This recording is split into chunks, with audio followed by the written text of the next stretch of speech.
Hi, this is Ben Cubbage from Whiteboard Jesus, and today we're going to be studying Jeremiah chapter 1 in a message I've called the Sovereign Calling of Jeremiah. We're going to be looking at Jeremiah chapter 1, verses 1 through 5. Jeremiah was a prophet in the southern kingdom of Judah during the last 40 years of its existence, from 627 to 586 BC. He lived through the period of disintegration of the kingdom, witnessed the destruction of Jerusalem and the temple, and then spent the remaining years of his life in Egypt. This book, bearing his name, offers the content of his messages to Jerusalem and Judah and tells us a lot about the Old Testament times. Jeremiah lived only about 2.5 miles from Jerusalem, and from where he lived, he could probably see the temple from his home. All right, let's get into it and start with Jeremiah chapter 1, verses 2 through 3. The word of the Lord came to him in the 13th year of the reign of Josiah, son of Amon, king of Judah, and through the reign of Jehoiakim, son of Josiah, king of Judah, down to the 5th month of the 11th year of Zedekiah, son of Josiah, king of Judah, when the people of Jerusalem went into exile. So this passage tells us a little bit about when Jeremiah worked and about the timeline of the fall of Jerusalem, and that is from 627 to 586 BC. During this time, he warned the people of the coming destruction of Babylon, and most of the nation did not listen to him. Okay, one of our main passages here is Jeremiah chapter 1, verse 5. This is a key passage in Jeremiah's calling, which says, "Before I formed you in the womb, I knew you. Before you were born, I set you apart. I appointed you as a prophet to the nations." That's from the NIV version, Jeremiah chapter 1, verse 5. So you can see that this here in Jeremiah's call, as the Lord selects him and pulls him out from the crowds, is similar to Paul's call in Galatians 1, verses 15 through 16, which says, "But when it pleased God, who separated me from my mother's womb and called me through his grace to reveal his Son in me, that I might preach him among the Gentiles, I did not immediately confer with flesh and blood." You can see that God had a plan for Jeremiah, just as he did for Paul, and he called him and separated him for a very special purpose. When everything works out, it's easy to say, well, God had a plan for me and I'm blessed. When you're signing on the new house or stepping into your dream job or have just gotten that full ride scholarship, you are floating on clouds. And we all love those moments where it all seems to come together and we say, this is really what God made me for. But what about when it falls apart? Can you trust there's a plan and an appointing in that difficult moment? Many of us tend to question God's goodness when it does not all go according to our perfect plan for a white picket fence. Let us look at the ways Jeremiah's life fell apart. His life totally disintegrated in his hands, and he had a really difficult time. In what ways did the prophet Jeremiah suffer while carrying out his work in Judah? These are some of the ways in which Jeremiah suffered while carrying out his prophetic work in Judah for 40 years of his ministry. Number one, there was a plot to kill prophet Jeremiah by his own people at Anathoth. Number two, he was anguished and tormented by the prosperity of the wicked. Number three, Jeremiah suffered great loneliness and isolation. Number four, he was in constant conflict with the leaders of his own people. Number five, he was mocked and ridiculed by the people. Number six, he was hated by the people of Judah. And number seven, he was arrested, chained, and imprisoned for being faithful to the Lord.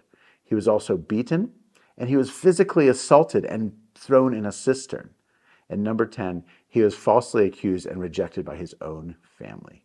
Jeremiah suffered a lot for being faithful to the call of God and generally lost more than he really received by being faithful and telling the people what God had planned. Okay, now we're going to move on to Jeremiah 29:11. So we're skipping ahead 28 chapters here in the New International Version to probably one of the most famous verses in Jeremiah, which says, "For I know the plans I have for you, declares the Lord, plans to prosper you and not to harm you, plans to give you a hope and a future." This is probably the verse we have heard or memorized the most from the book of Jeremiah. And I say yes to that. He does have good plans for us. But remember, this verse was spoken to the weeping prophet which is Jeremiah's nickname, and to a nation who is in the process of being taken as slaves and exiles by Babylon. Mothers had lost their kids to starvation from war sieges of Nebuchadnezzar. Fathers had been killed in war, and there's no easy out from this. It's not going to blow over in the next 6 months or even year. These people are going to be homeless, without identity, without culture for the next 70 years as they live in a strange place as exiles in Babylon. Now, I've lived in China as a foreigner for 13 years, and no matter how much Chinese I speak, the locals will always call me Lao Wai. I will always be on the outside, viewed more as a tourist, as an oddity, or an orphan with no home than an accepted member of the family.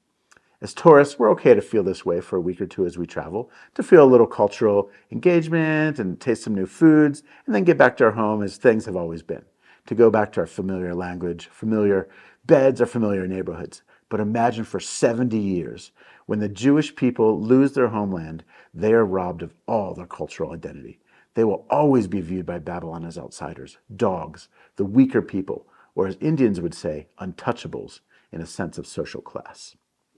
So remember this, if you've lost your way in terms of identity, whether it be corporate or in your personal identity, whether you've been robbed of it violently or just in a confusing transition, God knows who you are.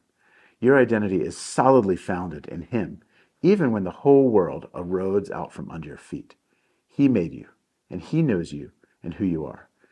There are things inside of you, powerful things, that you can not even see right now, that are there to shake and call the nations. God knows you and what is inside of you better than you know yourself. For reference for this, let's look to Ephesians 2:10, which says, "For we are His workmanship, created in Christ Jesus for good works, which God prepared beforehand, before we ever lived, that we should walk in them." Like Jeremiah, remember that your call and appointing and value comes direct from your Maker, because He knew you in your mother's womb. Your worth did not start in your grades in high school or your master's degree in university. It does not come from your salary or how many social media followers you have. It is God who calls you and sends you, not man. Okay, back to Jeremiah chapter 1, verse 5. "Before I formed you in the womb, I knew you. Before you were born, I set you apart. I appointed you as a prophet to the nations." Remember, if you live by the sword, you will die by the sword. And if you build your identity in people, your identity will live and die in those very same people. Those very people who built you up can leave you, can move on, can die, and whether they stay or go, they will certainly disappoint you, even if they're the closest people in your life. Later on in Jeremiah, it tells us about some of these difficulties. In Jeremiah 29:20 through 21, it says, "Therefore hear the word of the Lord, all you exiles, whom I've sent away from Jerusalem to Babylon. This is what the Lord Almighty, the God of Israel, says about Ahab, son of Koliah, and Zedekiah, son of Messiah, who are prophesying lies to you in my name. I will deliver them into the hands of Nebuchadnezzar, king of Babylon, and he will put them to death before your very eyes." Also, Jeremiah 29:1 comes out of the gate and says, "This is the text of the letter that the prophet Jeremiah sent from Jerusalem to the surviving elders among the exiles, to the priests, to the prophets, and all the people Nebuchadnezzar had carried into exile from Jerusalem to Babylon." So what's the point of telling you all this? God called and separated Jeremiah from the womb, from before he even knew God. God had a purpose in Jeremiah's life, and it did not usually, and almost never, in fact, equal social status, fame, or friends, patting him on the back, or any of that. Jeremiah was appointed to give a message that would largely be ignored. When we hear God had a plan and a design for us, we hope it takes us through lush green valleys and some scenic, lovely road trips. And there certainly may be some good days along the way, and I hope there are for you. But remember, there's also going to be bad days too.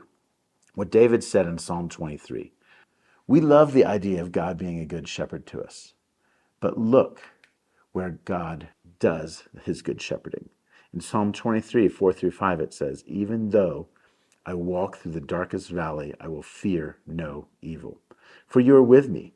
Your rod and your staff, they comfort me." And it goes on in verse 5 to say, "You prepare a table before me in the presence of my enemies. You anoint my head with oil. My cup overflows. Where's that table? It's in the presence of your enemies. So where's the shepherd guiding you? He's guiding you through the dark valley. And can you trust the shepherd as he takes you through the darkest valley? Or if he does not see you with all your best friends, but at a table with your enemies? Or what if all the people you thought were your best friends turn out to be gossips and backbiters, and those are your enemies? Now that is a deep and painful wound. There's a beautiful song called The Anchor Holds by Ray Boltz. And I want to read some of these lyrics to you all as I encourage you that God has a plan for your life, even in the difficulty. I've journeyed through the long, dark night, out on the open sea. By faith alone, sight unknown, and yet his eyes were watching me. The anchor holds, though the ship is battered. The anchor holds, though the sails are torn.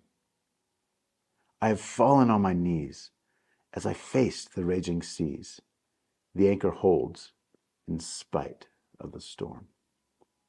I've had visions. I've had dreams. I've even held them in my hand. But I never knew they would slip right through like they were only grains of sand. The anchor holds. Though the ship is battered, the anchor holds, though the sails are torn. I have fallen on my knees as I face the raging seas. The anchor holds in spite of the storm.